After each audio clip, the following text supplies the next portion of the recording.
I am so in love with the NYX Can't Stop Won't Stop foundation, so let's see if I love the concealer.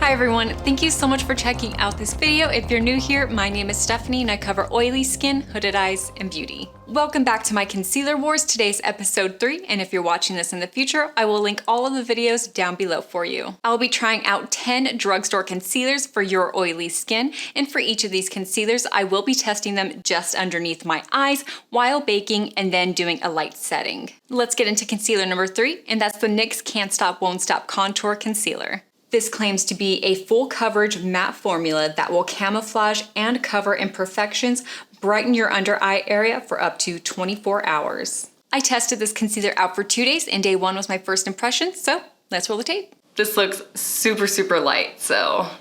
On the right side, I'm gonna blend the concealer out with a damp sponge, and then the left side, I'm gonna blend it out with a concealer brush and see which one I like better. All I have on are my eyebrows and my foundation. Smell test. It just smells like chemicals. It has a doe foot applicator, and I'm just going to dot.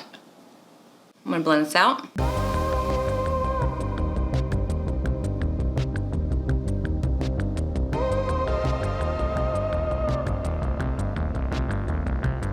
I do wanna see if I can build this up because it looks like I'm getting just a medium coverage. So this is definitely buildable, and look at the difference. This looks really nice. I'm gonna go ahead and do this side.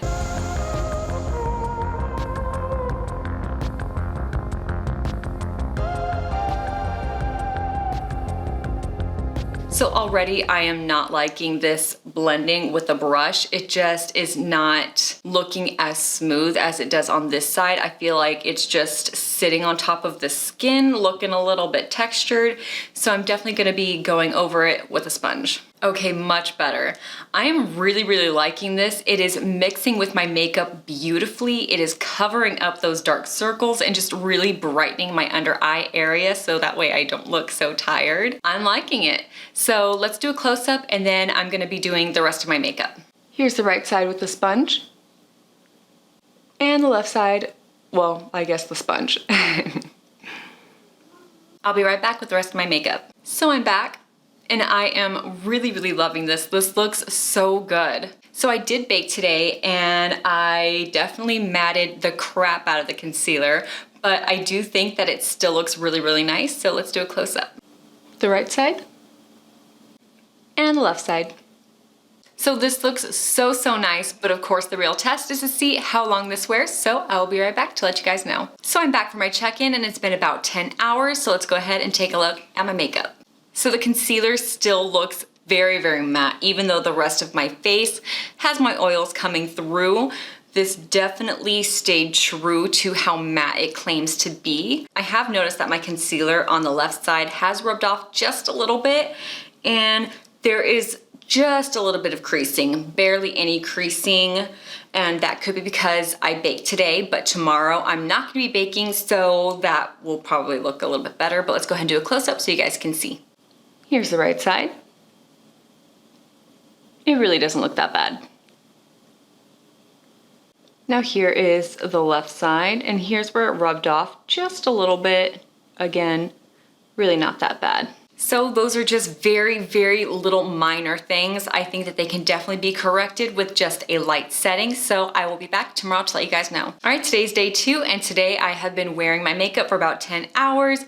And remember, I did a very light setting, so let's go ahead and take a look at my face. So I do see creasing on both sides, and on the left side, again, just in the corner, the concealer was rubbed off just a little bit.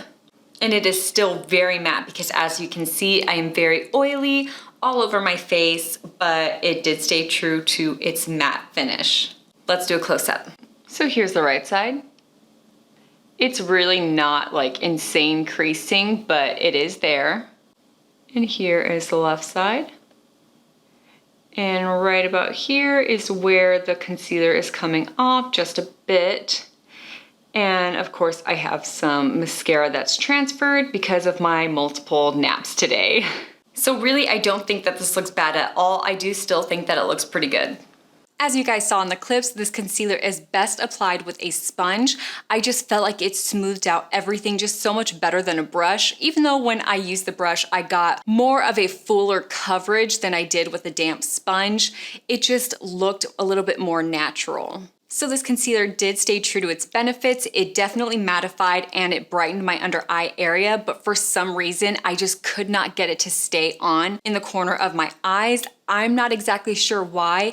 And there was just very, very minimal creasing. As you guys saw in the close-ups, they weren't really that bad. I think you can only tell if you are that close to me. So really, I don't think that that is a negative to this concealer. I just wish that I could have gotten it to stay in the corner of my eyes, but that's really about it. It looked great.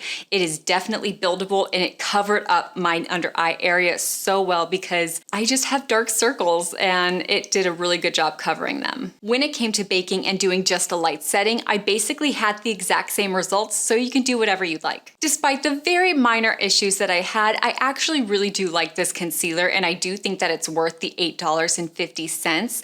So let me know down in the comments below, have you guys tried this concealer out? Do you like it? Do you not? And let me know your reasons why. And if you like this video, please hit that thumbs up and subscribe for more content. I do upload every Wednesday and Saturday at noon Central Time, so keep an eye out for that, and thank you guys so much.